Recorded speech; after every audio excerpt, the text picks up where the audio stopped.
আটা আর এই চিনির কটকটিটা আম্মু আমাদের ছোট্টবেলা থেকে বানিয়ে খাওয়াতো, আর সেই ছোট্ট থেকে এই কটকটির ফ্যান আমরা।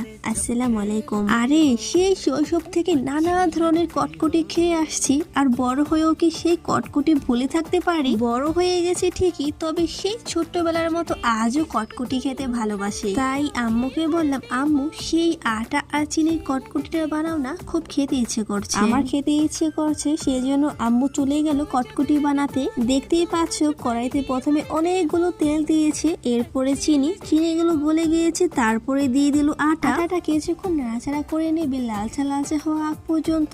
তারপরে একটা তেল মেখে রাখা থালে ঢেলে নেবে। এই কটকটিটা বানানোর জন্য একটু বেশি তেল লাগে, সে যাই হোক। তারপর আধ ঘন্টা পরে এইটা পুরাই শক্ত হয়ে যাবে। আর একটা কথা বলতে ভুলে গেছি, আম্মু এই কটকটিটা থালে ঢালার পরে তারপরে কিছুটা বাদাম দিয়েছিল।